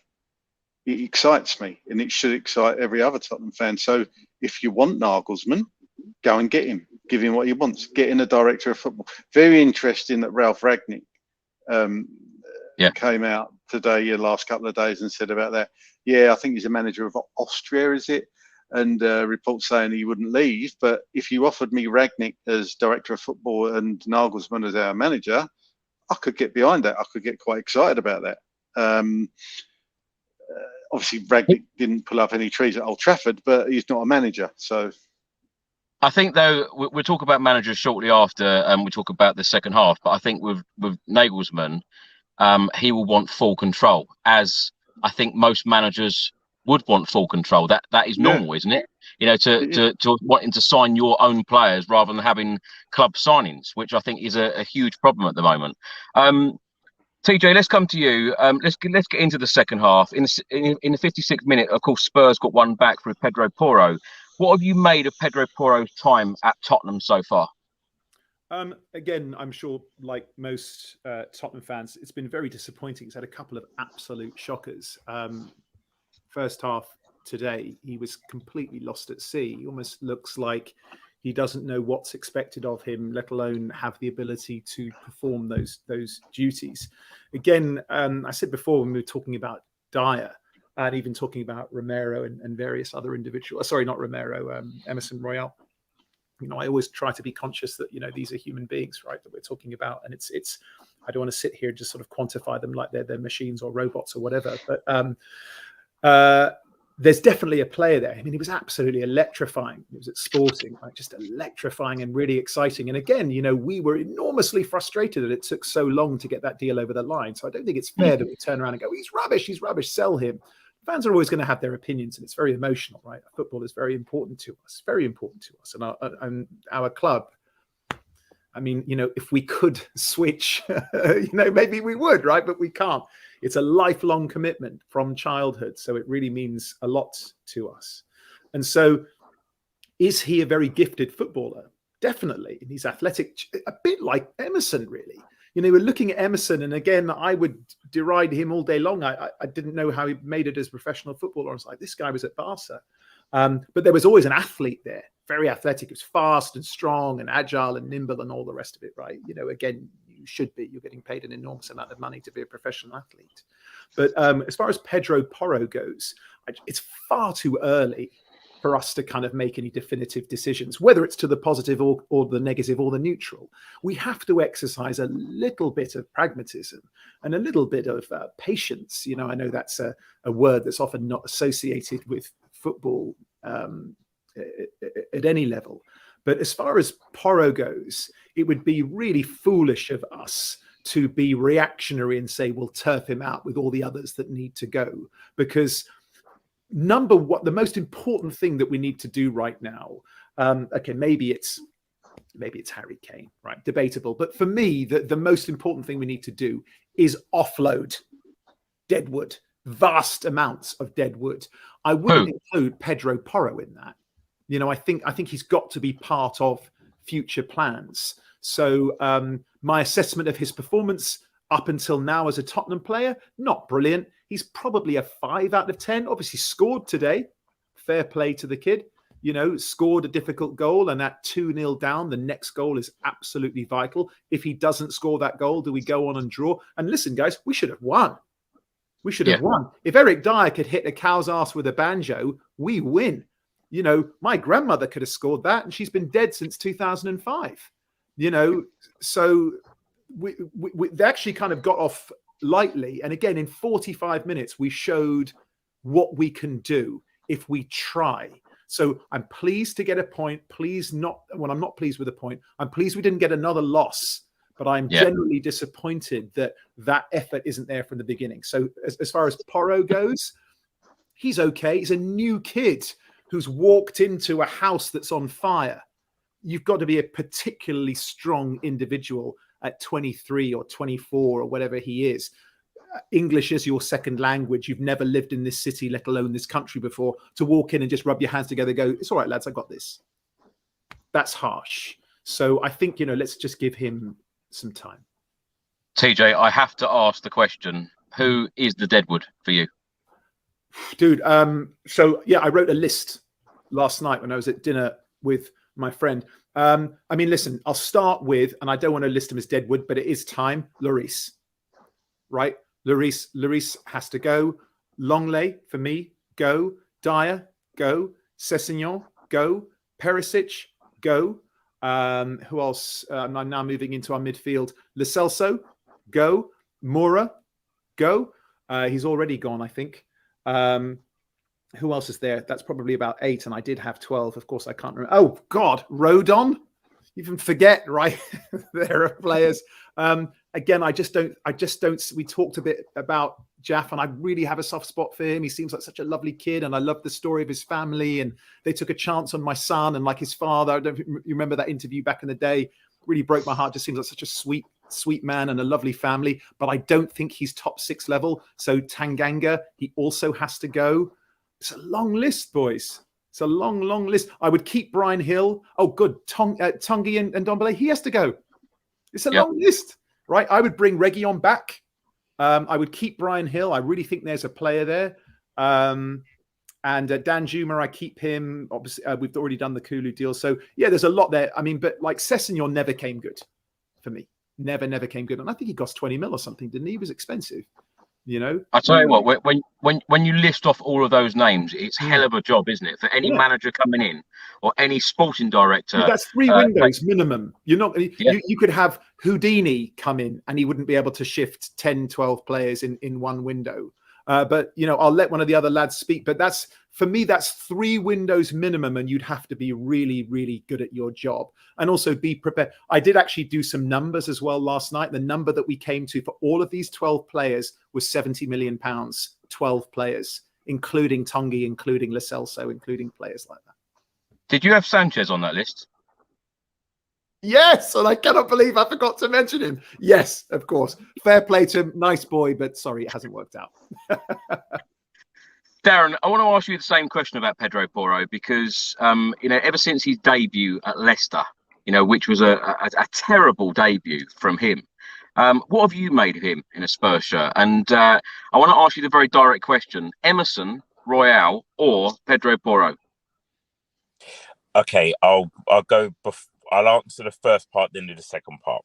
I think with Pedro Porro, I think he needs time to settle. I think he's trying very hard. And I think that's what you're seeing. He's trying very hard. You can see there's language barriers. There's communication issues on the pitch that he's finding his way with. And I don't think he understands what other people are going to do and where his role comes in. Because as an attacking wing back, that's probably one of the most difficult positions to play on a football pitch. You're up and down. Yeah, wings, gee whiz, there's a lot. You're up and down and finding your position and knowing when to go and when to not. And sometimes he's making bad calls, and that's not his fault sometimes. That's due to the breakdown of the move that he anticipated was going to work. So I think he needs time. If we're going right wing backs, he's the best option as a right wing back. This is where the issue comes in when you said Pedro Porro or Emerson Royale.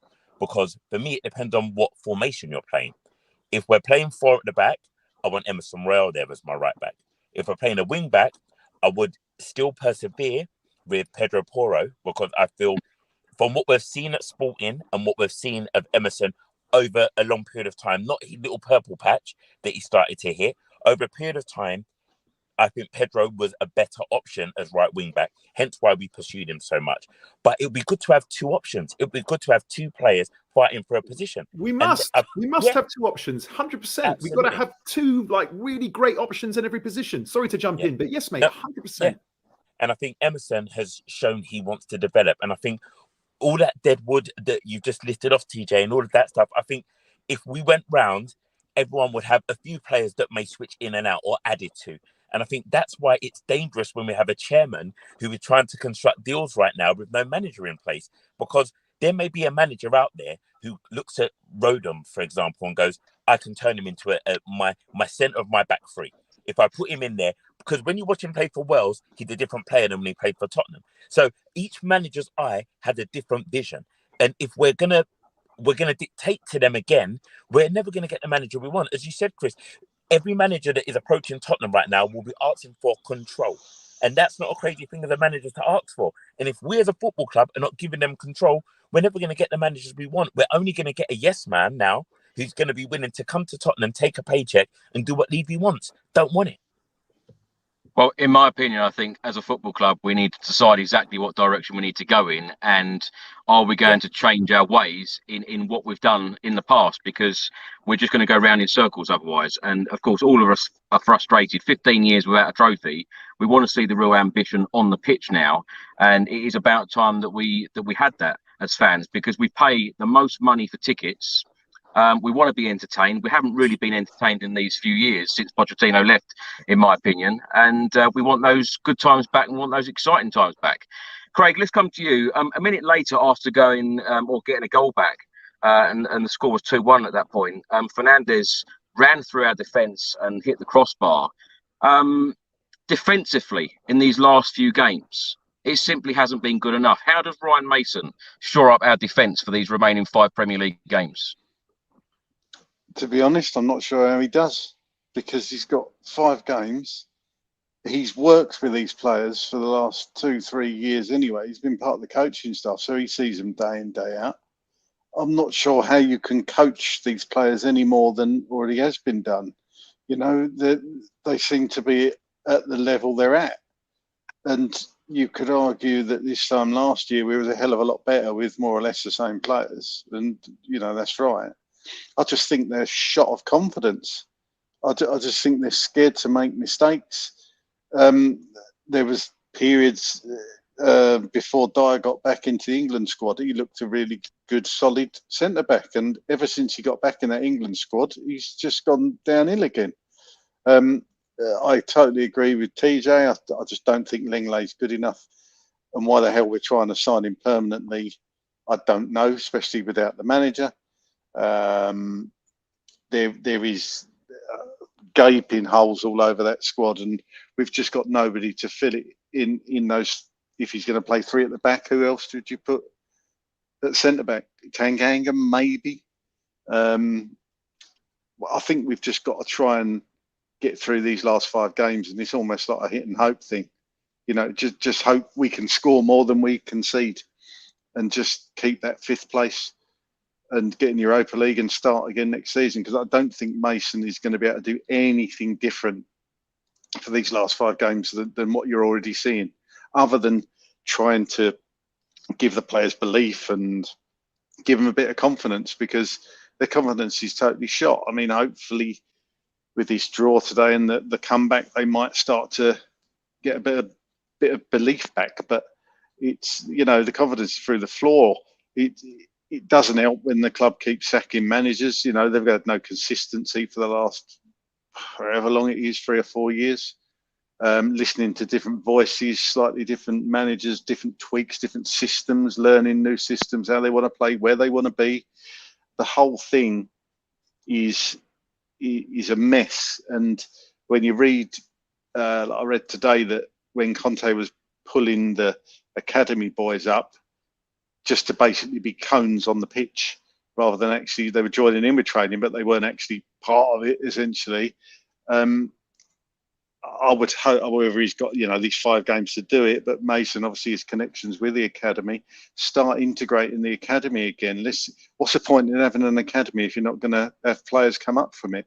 And it's whoever this Scott Munn, whether he's going to redistribute people to start getting that ethos back of the academy and playing the same way that the first team play, and there is a path for you if you're good enough. You know, look what happened to Harry Kane and Ollie Skip and Harry Winks.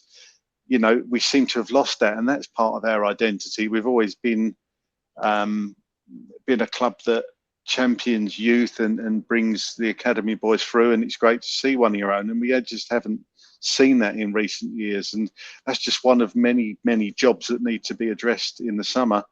A big overhaul, and coming back to your question, a big overhaul in that defence, because I still maintain you put 2 quality centre-backs alongside Romero, then you've got the makings of a really good back 3 or back 2 with, you know, swapping. If you're getting a player that's universal, can play right or left, if you're playing a back 4, we'd be in a much better place.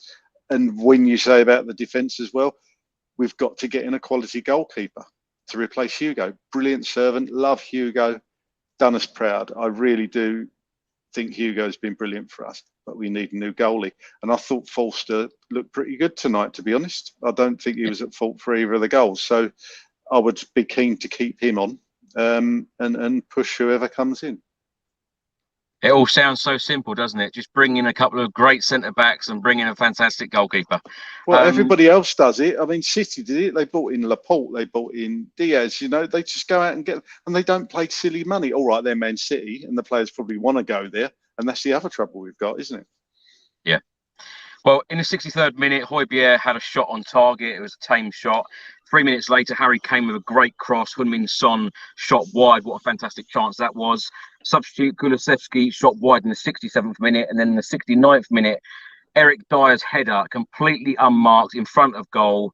Missed it, put it wide. I don't think we should be talking about Eric Dier anymore. I think all of us have given our thoughts about him.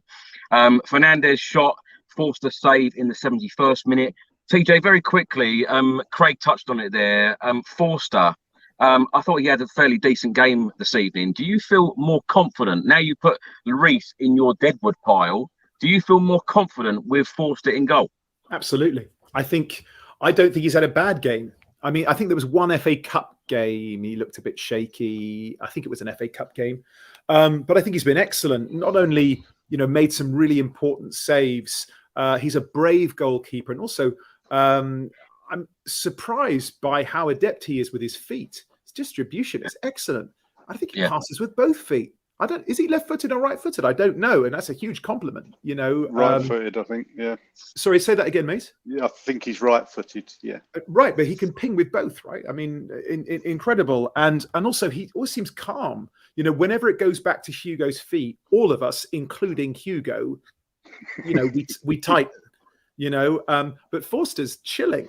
He almost has that kind of really easy gait that Emerson has. And Emerson can ping a 70-yard ball and smoke a fag at the same time and have a coffee on the go. So I've been really happy with Forster. Is he the answer? No, because he's 35. And also, you're absolutely right, Craig. And I know, Chris, you're right as well. It isn't as easy as just kind of bringing in players, but there are very obvious, better quality players who are out there. Again, I'm not the guy who pretends to know what's happening in the other leagues. Like I do follow the Premier League pretty diligently. I don't know what's happening in Spain or Portugal or in Germany or in Italy or other places in the world. I just don't, unless I see them playing in the Champions League. But there are players at Palace. There are players at Brighton. How we didn't sign Trossard. He was £18 million. He wanted to come to Tottenham. We are desperate for creativity. And whether you can, poor old Darren, sorry, mate. I know, sorry to revisit that pain upon you. But £18 million. I don't know whether we believe his agent, but his agent just said it was taking so long. We'd spoken 3 times to Tottenham and they kept on saying, just wait on a decision. And then they spoke to Arsenal and less than 24 hours later, it was done. How on earth in this modern day where Jack Grealish is £100 million, do you snub £18 million for a penalty, for a Premier League proven quality player like Leandro Trossard?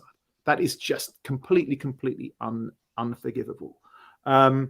And so, there are steps that need to be taken, but we would be vastly improved. Let's be really pragmatic. Give me 1 goalkeeper, 1 left-sided centre-back, and 1 number 10, and I'd be happy.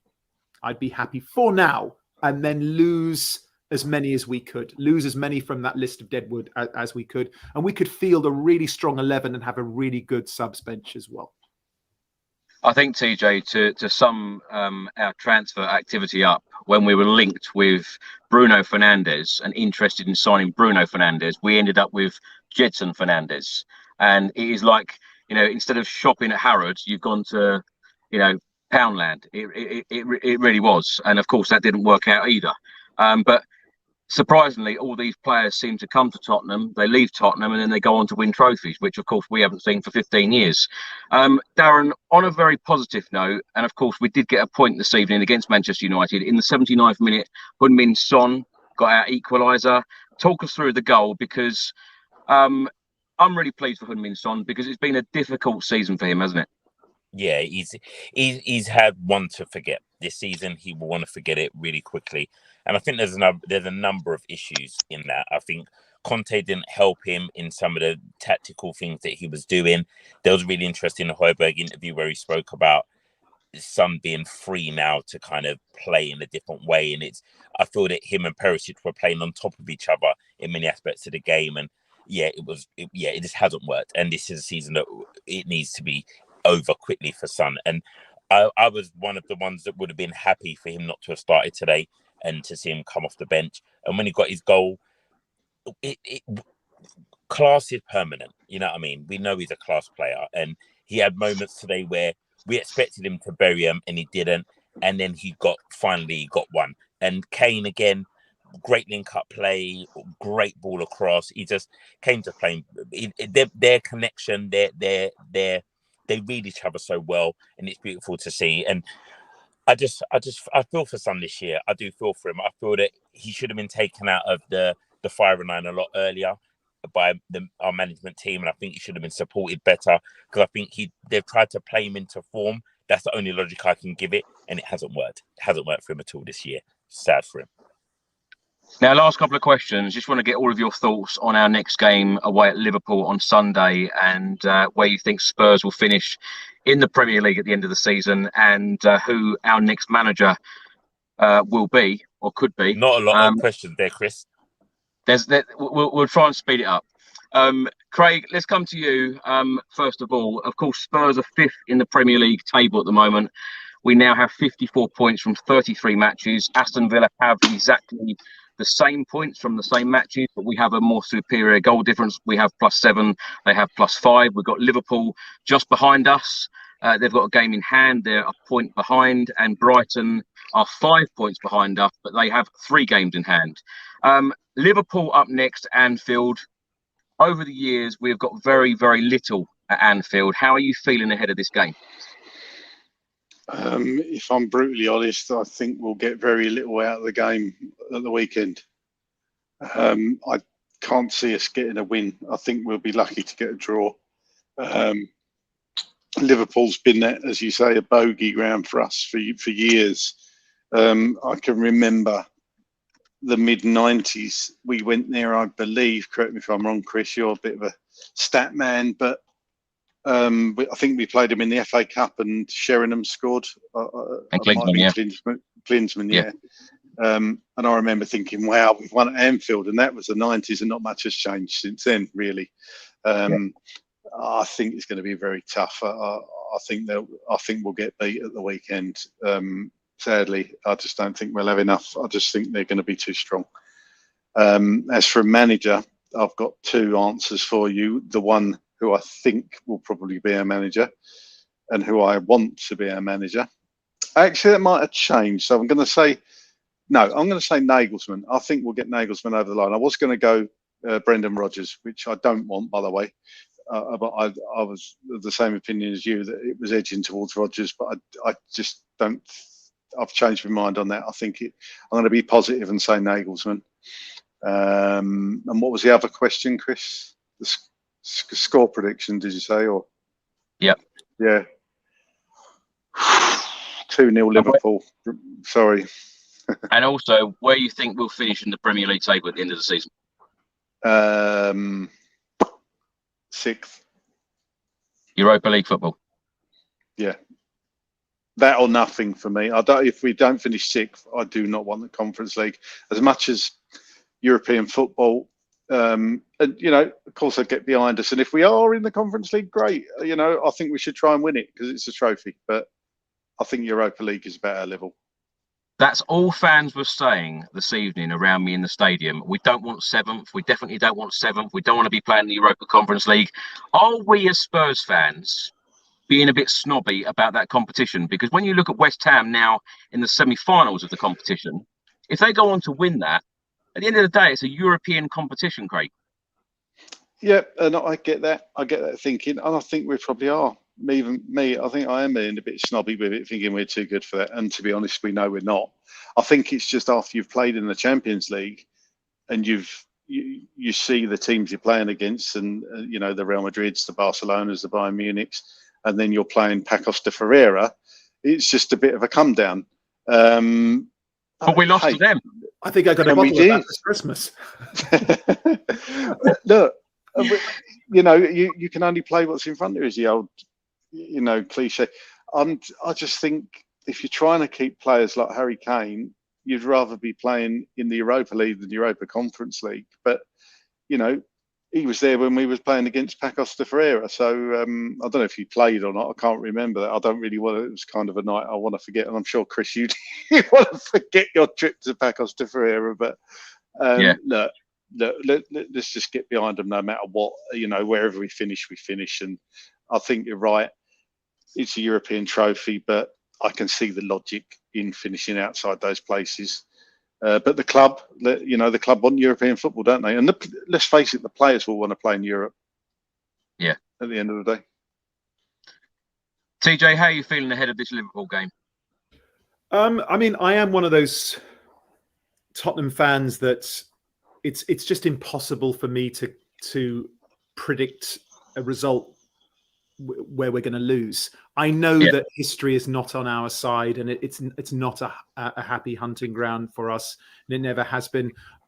Was it last season where Firmino scored that header from a corner to make it 2-2? We had a really good go. Was that last season? Was that the season before last? Remember that? It was like in the 93rd minute, and Firmino scored a header to make it 2-2. We played really well. And listen, Liverpool are obviously having a suspect season as well. We were discussing this before, how we are still the most maligned football club in England, whereas Europeans' most successful ever British club are doing worse than us. Nothing said in the press. Chelsea spent £500 million doing worse than us. Nothing said in the press. So am I expecting to win? No. Like, even hand on heart. No, I'm not expecting to win. But it's just impossible for me to sort of foresee us losing. So I'll say, look, maybe we could sneak like a cheeky 2-2. Maybe even a bit like today. Maybe we don't have 90 minutes in us. I don't think we've been trained to play for 90 minutes. That wonderful chant. We've got so many clever chants, haven't we? We play for one half, we play for one half. Conte's Tottenham, we play for one half, and we do. And that's kind of how we're used to playing. I know we're not, well, we are still Conte's Tottenham. Doesn't matter who's sitting in the dugout. That's how we've been trained to play. So I would love a cheeky 2-2 or a 1-1. Hell, guys, let's go for a win. Let's see what we can do. They don't look that clever this season. Van Dijk looks a shadow of his former self. So maybe, Sonny, maybe Richarlison will have a field day with him. Maybe he can do more of that master of the dark art stuff, which Darren spoke of very eloquently. And I agree with. I love that. I love that he's got that Lamella in him, but he's a much better player than Lamella. So I want to see more of that, and I don't mind the histrionics. That's his culture and that's who he is. I don't mind that. But when you're through on goal, shoot and score. You know what I mean? Like do something positive, when you're through on goal, and keep doing all that stuff and being an outlet. And those are all points very well made, mate. So maybe he could have a field day with Van Dijk. You'd never want to mark Richarlison. God, you'd come off the pitch covered in bumps and bruises and scars, and you really would. As far as where we finish, to be honest, I am one of those Spurs fans that doesn't want us playing Conference League football. And I hear what you're saying about, West Ham, are they now in the semi-final or the final? Semi-final. We're not West Ham. West Ham should aim for that. They're not a Champions League team. We how many times have we been in the Champions League over the last decade? More times than not. Are we good enough to be a Champions League team, TJ? That's the problem. No, we're not. But you know what, brother? Neither are Manchester United. They just got walloped by Sevilla in the Europa League easily. Yeah. And will they be in the Champions League next season? Probably. Listen, Newcastle at the moment look like they could be a handful in the Champions League. Arsenal have earned their spot. And after Brighton lost yesterday, mathematically, they're playing Champions League. Good for you. You deserve it this season. I hope you get thumped. But no, we're not a Champions League team this season. But the standard of the football in the Premier League this season has been poor. So I would much rather play Europa League, which is, that's a trophy that quality teams have won in the past, because even teams that drop out of the Champions League then go into the Europa League. I don't want us playing Conference League football. I would rather be out of it, focus on domestic cups and the Premier League, and hopefully just ship out. Can we get rid of 4 or 5 players, cancel some loans, and bring in 2 or 3? I would be happy with that. Do you know what? If we played Europa League football, I'd be happy to see a full-strength team in the Europa League, because 100%, 100%. Go with when that. We played in the competition, we've never ever put in, a proper strength team, which is really frustrating for me, because whenever you're in one of these competitions, go and try and win it, and we haven't really ever seemed to do that. Trophy. The Europa is a proper trophy. If you look at the teams that have won that over the last decade, those are all proper teams. They're not a team that sound like a bottle of dodgy aftershave that you bought off Del Boy down the market. TJ, also on the manager situation, who do you think we will end up with? And if you had your choice, who would you like to see come in? If it was my choice, it would be Poch. I don't think that's going to happen. I'm with Craig. I do think it will be Nagelsmann. I do think it will be him. And that's a statement. Another thing that I want to say as well about Tottenham, and I'm not, maybe I am just subconsciously trying to finish on a positive. It's still a very exciting, enticing job to a manager. Not just because of the infrastructure. And I know people laugh at us in our absence of trophies and all that kind of thing. But, don't try to besmudge our history. We are the first team that did the impossible double. The impossible double. You know, when players weren't paid millions and millions and millions of pounds, when it was literally said that is an impossible task to win that cup and win that league. You don't have enough players. It's too tiring. You cannot do it. So don't besmudge our history. And now look at the infrastructure that we have. And also, we've got some unbelievable players. He's still the best. He's still the best striker in the league. Yes, Haaland, and he was unbelievable yesterday, and I adored him. Like, we were laughing. He looked like he, was in a Timotei commercial. He was fabulous. But Kane is still the guy, and so that's a very exciting prospect. But Daniel Levy and the board, you must relinquish the control of the football side of this business. To Craig's point, to your point, Chris, to Darren's point, you have built an extraordinarily successful business, and we all take our hats off to you, and we should be grateful, because there was a time that we were in a tenuous position as a club. Our solvency was being questioned. So now we are in a position of financial authority. We're actually the most financially profitable football team in the history of the Premier League. If you don't believe that, Google it, right? So now it is time for you, Daniel Levy, and your friends to step aside, appoint football people who live, breathe, sleep, eat, and crap football, and let them run that. Concentrate on booking Beyonce tickets and leave the football to the guys who want to play football. TJ, just a quick yes or no. Will Harry Kane be a Spurs player at the start of next season? I think yes. Yes, I do. Because I don't. Yes, I know, United want him, but you're going to United to guarantee winning trophies, are you? That's crazy. You're not guaranteed to win trophies at United. They might be able to pull off a World Cup because it's a Manchester derby and you never, an FA Cup. You never know what's going to happen in a derby. But Manchester United are miles off winning a league. Miles off. They're at least 4 seasons, even if Harry steps up and scores them 20 goals. They're miles off. So I think he'll stay and he's already a Spurs legend. Stay. Your children are settled. Your wife is settled. You have your dogs. You have a lovely life. Stay, sign another contract and continue being a Spurs legend and, look forward to that statue that Levy promised you. Well, a couple of times this evening at the Tottenham Hotspur Stadium in the away end, they were singing Harry Kane, we will see you in June. Yeah. Darren, let's come to you on the same questions. The manager that you would like, the manager you think we'll get, where you think we'll end up in the Premier League table, and your thoughts ahead of the Liverpool game.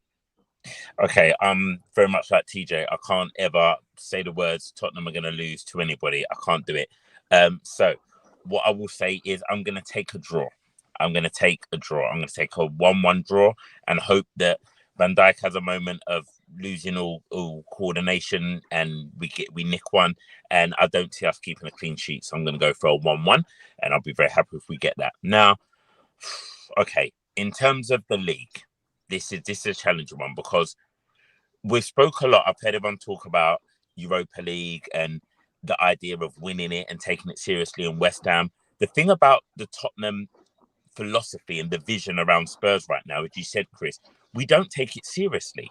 Being in it, we don't give it our all. We don't play our first team. We don't invest in it. So I'm going to go out on a limb right now. I would much prefer Tottenham to not finish in a European place this season.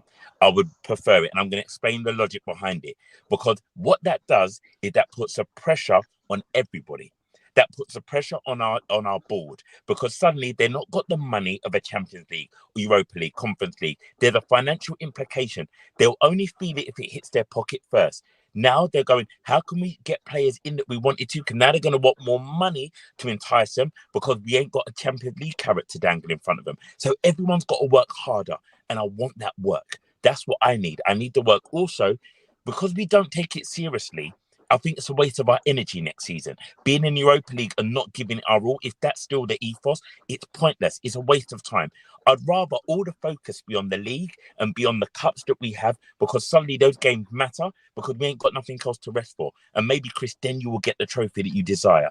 I think in terms of manager, I've said it right from the get-go. We're going to be in a circus of how we employ our manager. It's embarrassing the way we're doing it. We should have wrapped it up already, because there's so many great managers available. But if you don't have a vision of what you want in terms of the ethos of football, you then do what we're doing now. And we're just hovering, waiting. What's going to happen is, I feel, is this. We're waiting for everyone else to make their choices. We should go and get Nagelsmann now. That's what I would want. He's there. You clearly didn't want Pochettino, so go and get Nagelsmann. It makes sense.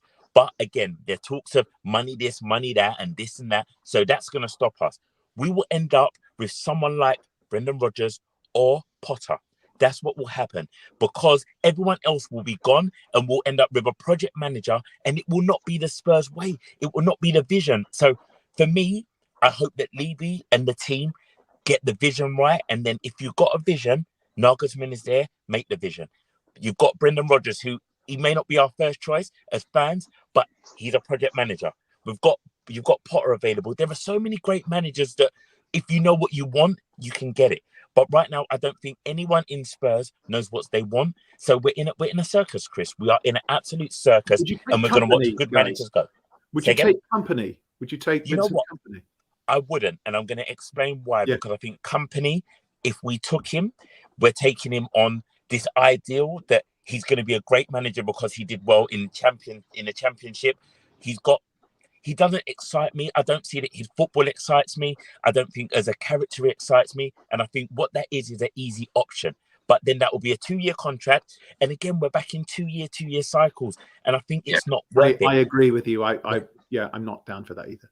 And I think what would happen with Company is the minute he starts to do badly, as fan base, we turn him because no one's got an allegiance with him. We don't like him. So when it starts to fall apart, we're shouting that we don't want him. You should have got Poch. You should have got Poch. And we're back in that realm. And we don't need that. I'm writing the songs, Chris. I'm there. But we don't need to do it. So that's that. I would like us not to finish in Europe so that knee-jerk reaction makes the board work. And I would say I would love Nagelsmann. But if we get Potter, remember I said it. Do you know what, Darren? I completely agree with you. I would love to get Nagelsmann in at the moment. I think that would be a perfect appointment for us. But I do think that we will end up with someone like Brendan Rodgers because of his Premier League experience. And I think that's the way that the club will go. And I'm also going to predict 1-1 for the Liverpool game. And when I predict a 1-1, it normally means that I'm very worried because I'm like TJ and Darren. I will never, ever predict a Spurs loss. So when I say 1-1, I'm worried about the game. Craig, TJ and Darren, thanks so much for joining me this evening. TJ, it's been an absolute pleasure having you on for the very first time this evening, talking about our 2-2 draw against Manchester United. I'd love to have you back on again in the future. Please tell everyone where they can find you on social media and what you're up to at the moment. It was a complete pleasure. Thank you very much indeed, Chris. I really enjoyed it. And to Craig and to Darren and to everybody that's listening and sending in all your comments. Thank you so much for having me. It's difficult to come on after after not winning, but we didn't lose. And so I think that we've spoken a lot of sense this evening. As far as where people can find me, I'm not a very big social media person, to be honest, but I am on Twitter. I can't be asked to open Instagram. I am on there, but I never really use it. As far as what I'm up to, what am I allowed to talk? Oh, yes. So Jedi Survivor, the new big Star Wars game that just came out. I think it came out yesterday. So, and that's the biggest game in the world right now. So I'm in that. What TV am I allowed to talk about? Oh, people were saying that they just saw me on SWAT the other night. So I'm constantly on the telly. Lots of places. Thank you very much. Cheers, everybody. And Darren, it's been an absolute pleasure having you back. Tell everyone what you're up to at the moment and where people can find you. Good to be back, Chris. Good to be back. Always a pleasure. Always a pleasure. As I say, my socials are all the same. At Original Heartman, you can find me on everything. And you'll probably see me popping up in an ad break, selling something to you. That's the currency right now. I'm having a lot of fun selling you random bits and bobs. So yeah, while the checks are there, I'm taking them. What are you selling at the moment? Oh, I've got furniture I'm selling. I've got a new one that's coming out. I'll be selling you something that you like to spread. I've also got some. It's all happening. If you watch an advert, I'm a drinking game. If you watch the advert, you're bound to see me on one and have a drink on me. There you go, fans. Have a drink on me. Well, Darren, thank you so much. And everyone look out for Darren's adverts. And Craig, thanks so much for taking control of this podcast while I was walking to the car. Pleasure having you back on, and tell everyone where they can find you. Yeah, no worries, Chris. No worries at all. Always good to have two guests that are lovely to control. I would say not that they need controlling. They're not children, but you know what I mean. You know, it's just it's great when you can all just chat and get everything off your chest, and because we're all Spurs fans at the end of the day, and we all share the frustration. So it is good to vent, and thankfully it was the draw tonight. If you want to follow me, I'm on Twitter at Dearman9. You can see there. I'm not an actor or anything like you guys. I'm not famous, so I'm not in for the followers. But it's always nice that coming here, always gain a few followers from this show, and people send me lovely messages to say, message of support. And if I do tweet about Tottenham, which I seem to be doing a bit more lately, I always get some really good replies, and it's really good to interact with people because, like I say, I'm just a fan, and we all want what's best for this club. And let's hope we can make the right managerial appointment and get this club moving forward, because we so well bloody deserve it. We've been here too bloody long without a trophy, and one FA Cup in 32 years. My word. Anyway, yes. Let's finish on a high, and we got a point tonight. So I'll see you next time. Anyway, thanks for having me on, Chris. Well, Craig, TJ and Darren, thanks so much for your time. And of course, thank you so much to Ricky Norwood as well earlier on in the show. And thanks for watching, everybody. Thanks for listening. And we will see you on the next show against Liverpool on Sunday. Let's hope that we can get a very rare win at Anfield. 3 points incoming, hopefully. Until the next time, come on, you Spurs.